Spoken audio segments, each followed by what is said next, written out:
Всем привет! Сегодня мы с вами будем готовить блинчики. Это заварные блинчики на воде. Но здесь есть несколько «но», которые нужно учитывать. И давайте по ходу ситуации я вам буду эти моменты комментировать. Для блинчиков нам понадобится 1 стакан муки. Это 200-миллилитровый стаканчик, полный. Сюда же добавляем 1,5 столовые ложки сахарного песка, пол чайной ложечки соли и вбиваем 2 яйца. Можно одно, но вот здесь первое но. Мука у всех разная и яйца тоже разные. Соответственно, для того, чтобы подстраховаться, вбиваем 2. Но буквально недавно пекла с одним. Многие утверждают, что это непростые блины, что они рвутся, что это вообще выкинутые продукты на ветер. Утверждаю, что это не так. Просто здесь надо правильно подойти к моменту. И учитывая некоторые особенности этих блинчиков, у вас получатся вкусные блины. Также мы сюда добавляем 4 столовые ложки растительного масла.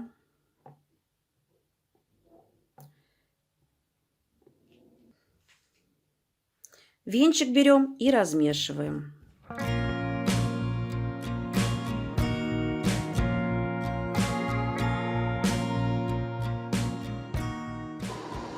Наливаю кружку только что вскипевшей воды и начинаю добавлять в наше тесто.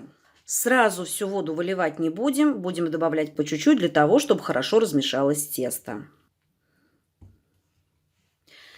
Наша задача, чтобы мука заварилась. Они же не просто так заварные блинчики. И пока я перемешиваю, я вам расскажу. Конечно же, многие готовят блины, разные блины. И многие скажут: ой, да заварные блины готовят на раз-два. И будут правы. Но оказывается, очень-очень многие люди с этим справиться не смогли, обвинив всех и вся в том, что рецепт не рабочий и так далее. А рецепт рабочий.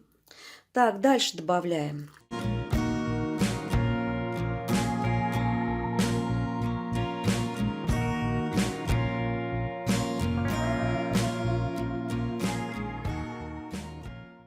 Так, перемешиваем. И видим, что еще густовато. И, соответственно, добавляем воды. Здесь нужно понимать, везде и у всех мука у нас сейчас разная. И, соответственно, если мы переборщим воды, то блинчики и правда будут рваться.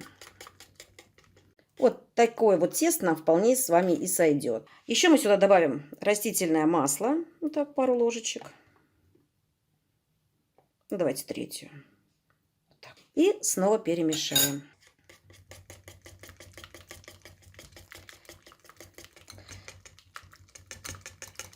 Следующий момент – это правильно выбрать сковороду. У меня вот такая вот сковорода. Она небольшая, она маленькая, видите? И я ее сейчас должна как следует нагреть. Не чуть-чуть, а именно как следует нагреть. Добавлю чуть-чуть, прям капелюшечку масла по первости.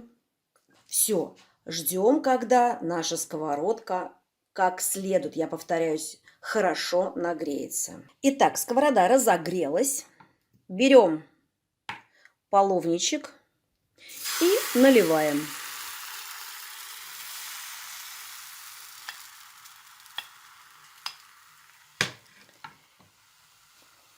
И даем с первой стороны хорошо поджариться. Именно хорошо, не чуть-чуть, а даем тесту прихватиться.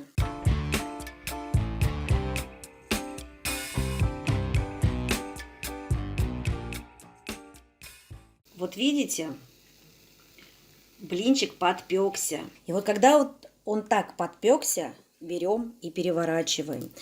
Переворачиваем не деревянной лопаткой, не какой-то там, а железненькой, чтобы хорошо можно было блинчик подцепить. Блинчик не подгорел, он румяный. По какой-то причине камера так передает. Кипятка ушло 300-миллилитровая кружечка. Таким образом я пожарю все блины.